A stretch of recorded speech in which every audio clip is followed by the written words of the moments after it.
Hi guys, and welcome to the Start menu, where we bring you relaxed and chill content of solo and co-op games. Today, I want to invite you to relax, pull up a chair, as the Start menu proudly presents Ambulance Life, a Paramedic Simulator. This is episode 1.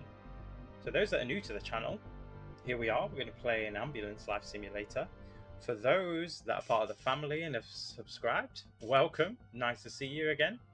And for everybody else who may have just stumbled across this video, welcome too. So what we're going to do is we're going to play this Paramedic Simulator. It's made by the same people who made Police Simulator Patrol Officers, which if you are a family member or you have been on this channel before, you've seen it in the previous episodes. It's time to move on to a new simulator. So without further ado, let's get cracking. So this is the menu. When you start a new game, you get to choose between the avatars, similar to Police Simulator Patrol Officers. I've already chosen my avatar, but if I just give you a quick peek into what a new game looks like. So these are the selection of avatars that you have. We have gone with Elijah Davis. And I've played for a little bit, but it's been a while since I've played. I know they've put in a few updates since the last time I played, so I'm interested to see how that's going. There's a lot of new features. Obviously, it's another emergency service simulator. There's a theme so far. But yeah, let's get in there and let's see what we can get up to. Yeah, this is the menu. So we've got 3 sections so far. We've unlocked downtown and Amon Heights. St. Johannes we haven't unlocked yet. But that's coming. But this is basically the map. So downtown district and Amon Heights are unlocked. So we can basically answer calls in either of those districts. Now, as you progress, you unlock more capabilities, more things, exactly like in Police Simulator, where you get more responsibility, more call outs. When you start off, you're kind of just dealing with people who are suffering from panic attacks or people who have had minor health incidences where you've been called out to check them, and a lot of people can be resolved on the roadside, and some people you have to take into the hospital. Now we've progressed, so we've got a few more exciting things. We are currently at level 7. So as you can see here, these are the shifts that we have access to. So regular shift, that allows you to access any of the content that you've had so far. So any incident can happen. So you have to be on your toes, and you have to remember your training. And then there's catastrophic events. So that's when a huge event's happened, either a fire or a serious accident where there's multiple people that you're going to have to see. And then these are the training. So you start off, without further ado, let's get on there. Let's start a regular shift. Let's do 30 minutes and let's get in there. So you're going to see some of the improvements I really like is actually how the traffic interacts with you is one thing. When you have your emergency lights on, you basically, the traffic moves out your way. I know that sounds it's the same as the other game, but you'll notice there's a big difference between the way these guys move out your way and the ones on Police Simulator. So we've been called out. Multiple persons got hurt during a utility incident. So it seems to be at a construction site. So we're going to put our emergency lights on and we're going to head over there. Let's just check the map. So here's our 911 call. We'll follow the map to there. It's just around the corner actually. And we're just going to pull out of here. And then we're going to turn right here again. And then we're going to turn left. So see these people, they come to a stop and let us come. Oh, no, it's not left there, it's at the next one. So you'll notice, look, the traffic actually makes us a lane that you can drive through by pulling over. So I think that's really cool, actually. Much more intuitive. So here's the construction site. Are we going to be pulling in here? I can't see. We must be going inside because I can't see where it is. Or is there another entrance? Let's just keep an eye. Seems to be another entrance. And pull in here. I mean, it would have been nice if they moved the cones. Maybe it's down there. Should we just break through these cones? I feel like they should have moved the cones because they knew we would be coming. Let's just... Yeah, sorry to the construction workers, but we need to be able to get in here as there's an emergency. Don't want to be pulling the stretcher all the way up that hill. So we're going to fire. I don't know if this is to do with what we're doing, so we're going to pull round.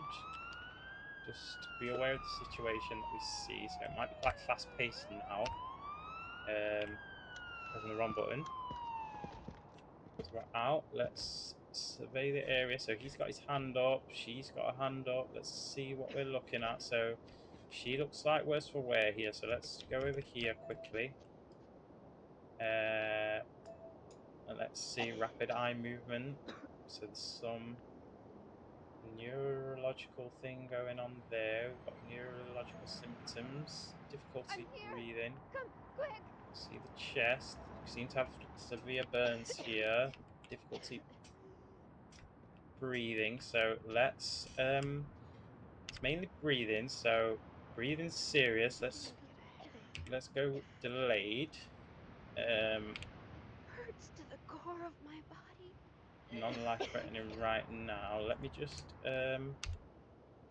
let me give her a... No, we don't need tracheotomy. Okay, we don't have oxygen mask on us. So what we're going to do is we're just going to speak to her. Let's see if she can speak. This cough. This won't go away. Probably inhaled smoke. You've probably got... so let's leave that for now. I'm starting to feel Let's better. go see the other person quickly. So in fact, what we can do is label this person now. Leave me here. Is that the person we've seen first? Oh, no, we haven't seen that person. This is the person.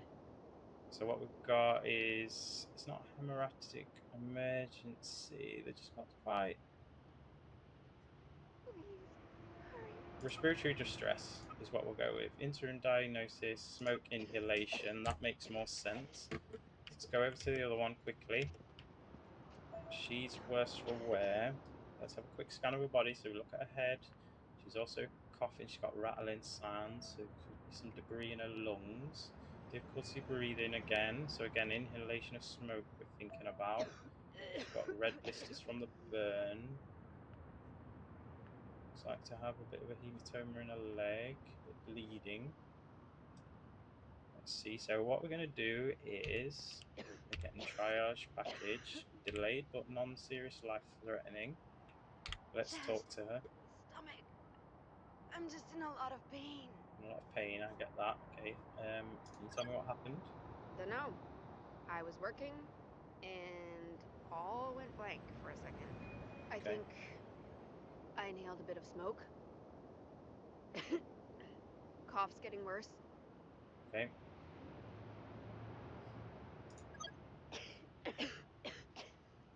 This cough won't stop. So the cough won't stop. Do you have any chronic health conditions? No, nothing. Okay, so there's nothing further, so we... I never had issues like this. I just can't catch my breath now. Okay, so we're thinking it's from you inhaling smoke. Better. So we're gonna do the same prognosis for you. Let's get the pad out. So the next respiratory distress and Help, smoke please. inhalation. So Help, please. is anyone else screaming for help? It's just those two people. I think we're going to take the other lady in. She's going to get seen to by another paramedic. She seems she has a bit more time. Blue skin. Okay, that's not a good sign. That's loss of blood or no blood circulation to an area. So we're going to take her. We're going to check her O2 levels because she's got blue skin. So obviously if you've got carbon dioxide in your blood, your skin will go blue. There's no oxygen in there. It can also be that there's lack of blood supply to that area. It can go blue as well. So let's admit this patient.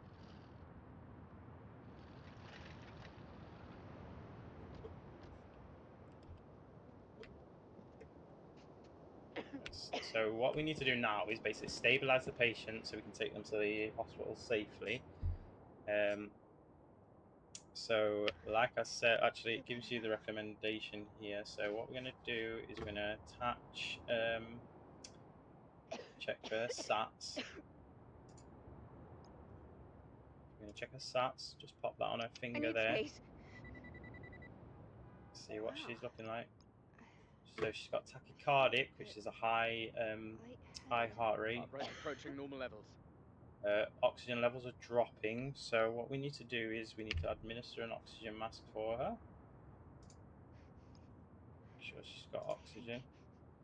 I'm running a fever. That's it.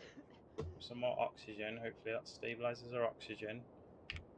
Let's use the stethoscope, check auscultation, which is basically to listen to her lungs.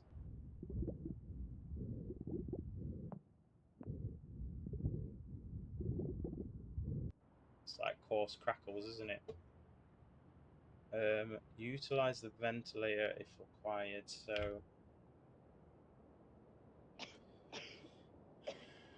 O2 mask.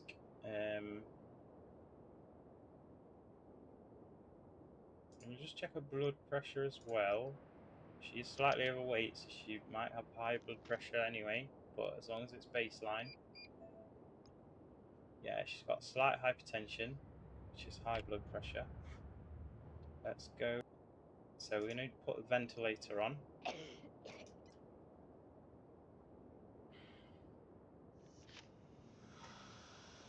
going to help her with the oxygen. I mean, she was fine with the other one, but because her O2 sats weren't going up, the O2 sats are still dropping, so we probably need to just get her to the hospital now. So you know what? Let's go.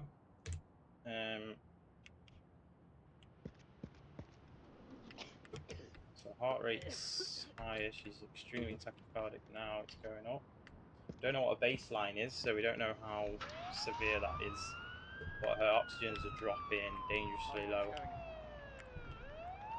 She's going to a paddock. Administer some.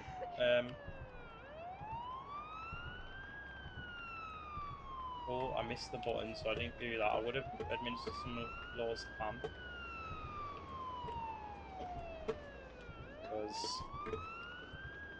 heart rate's racing. We need to try and calm her down. Give some morphine for the pain.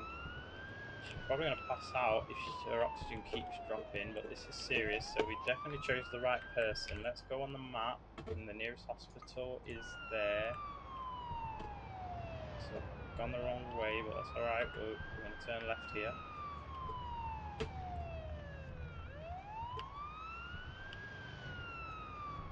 Now these guys should move out my way, so that's great. And temperature's dropping, so we use the thermostat to regulate her temperature. This is one of the other things that happens is your assistant who sits in the back of the ambulance while you're driving, things are going to happen as you're moving. That can be based down to your driving also, but their status can change, so you can instruct them to do things to kind of manage them. We've got extreme tachycardia now, 187 beats per minute. That is extremely high. I'm not sure what her age was, but looking at her, that is probably risking cardiac failure. To turn here, you guys gonna let me through? Temperature's decreasing. Use that. I mean, I could have put burn bandages on her where her wounds were, but again, I think just get to the hospital as quick as possible. She's extreme now, but we're here, so let's hopefully now she's in the hospital, she can be stabilized. Let me see. So We take over from here. pass her on. So she got them severe burns on her leg. We could have wrapped those, but I didn't want to waste any more time. So we got a B for that. I think that was mainly down to the speed, also the triage score. So we can have a look to see what we did wrong. Oh no, it was this one. Yeah, second patient. 2 out of 5 found. Didn't want to waste any more time with that, but should have asked her a bit more questions from the looks of this.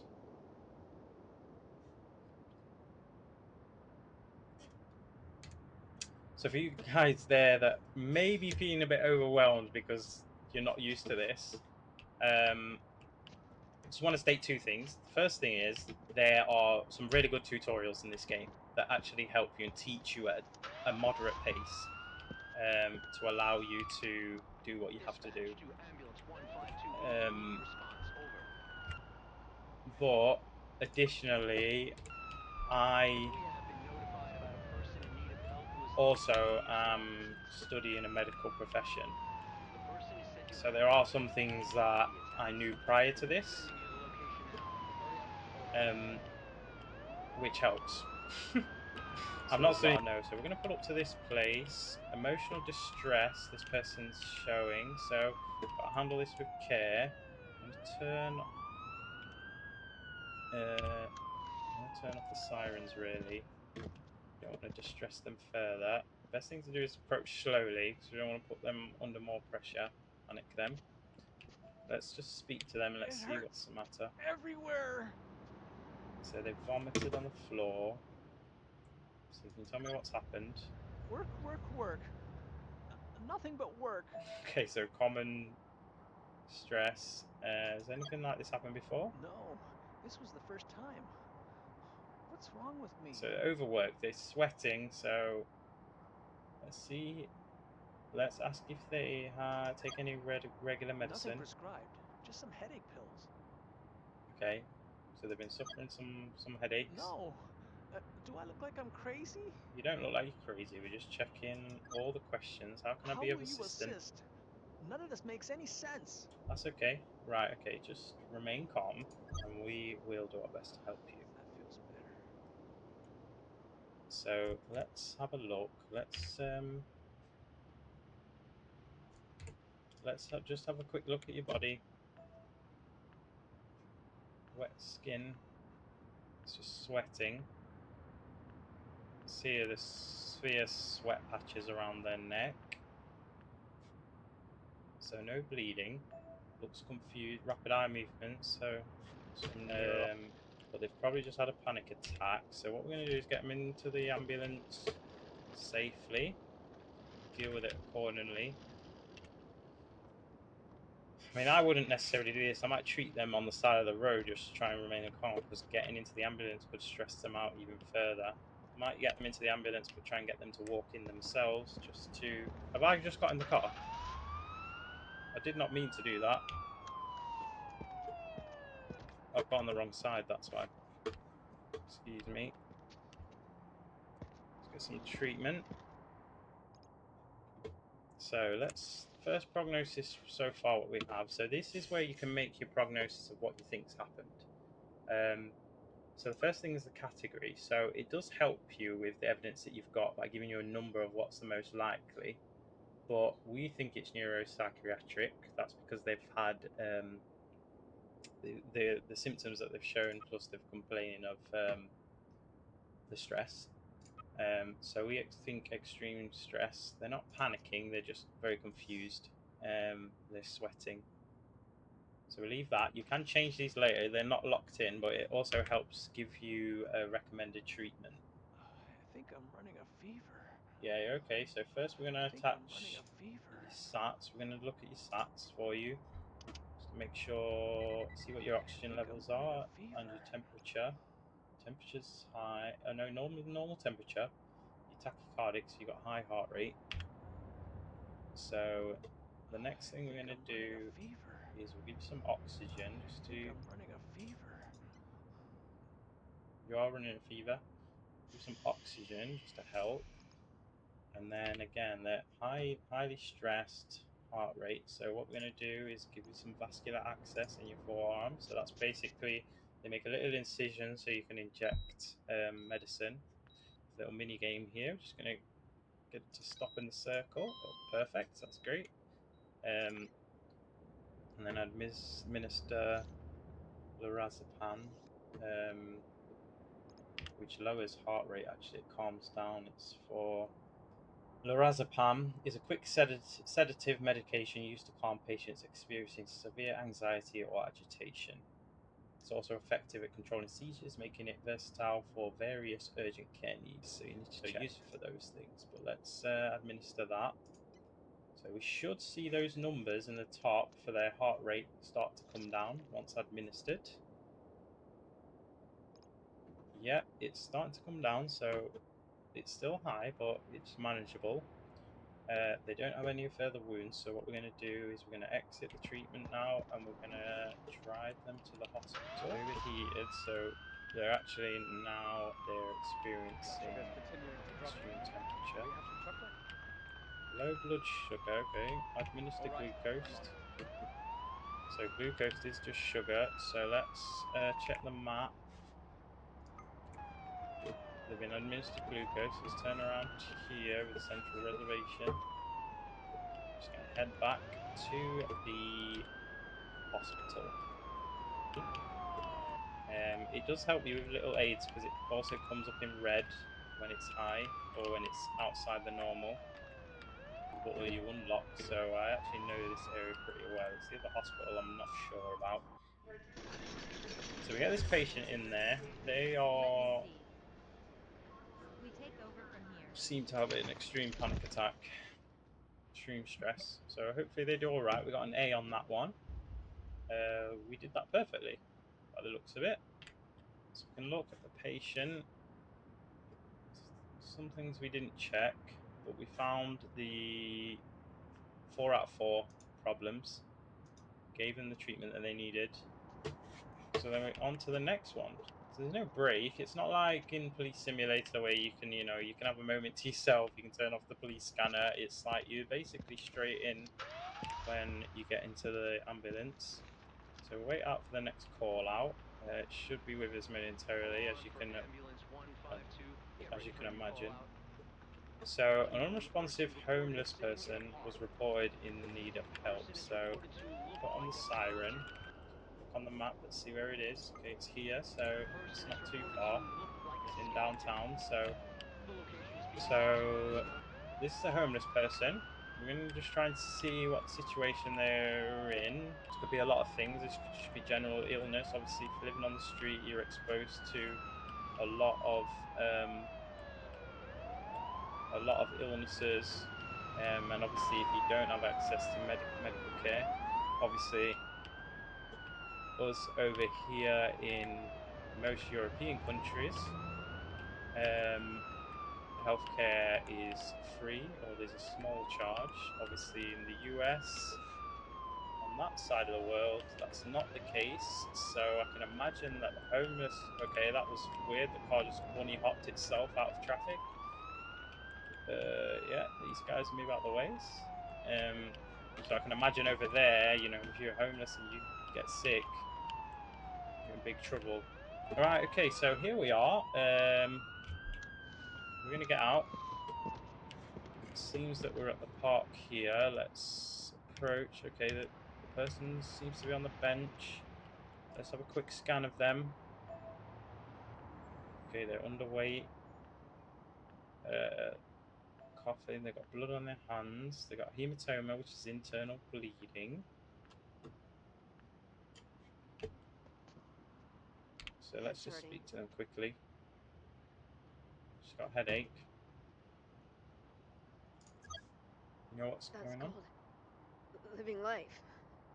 Okay, so it's just her regular living that's caused this. Eat a lot, but besides that, She doesn't eat. Do you take any prescription medicine? Can't afford. And this is what we're talking about. She can't afford it. So, when did you eat the last time? I can't remember. It might be days. Just let me rest. So low blood sugar potentially. Just try and keep her calm. That feels better. She might be giving us some glucose just to try and help, and she would better actually after giving us some food. But let's get So the option is that you can speak to people that are hanging around, but what I do find is unless it's a complicated situation where I have no idea what's wrong with them once they've checked, then I start asking people what's going on, just try and get some more information. Especially if it was an incident, like if they had like an electric shock or an accident, fell off the bike or something like that. But in this case, it seems that it's probably a nutritional issue. She hasn't had enough food. She's been starving. And probably her blood sugar's dropped. She might have also other outstanding issues that haven't been diagnosed. You know, especially in a scenario where she might have she might be diabetic or something. So it can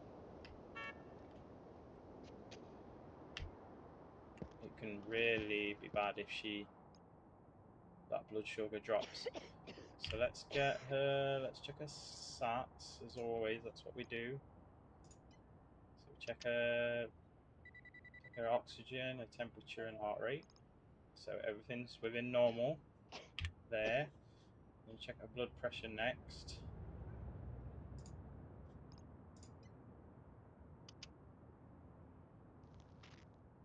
So we probably need a small blood pressure cuff because she's underweight. So she seems stable. Temperature's going down. We're back to normal. It's back to normal. She's fine. She's okay so far. So, environmental hazard. So a scenario is probably what we'd put. So exposure is the other thing. Malnourishment. She's homeless. Those two things probably go together. As she stands, she's actually okay. We're gonna just take her to the hospital. Hopefully they'll feed her, and she'll be back out and healthy.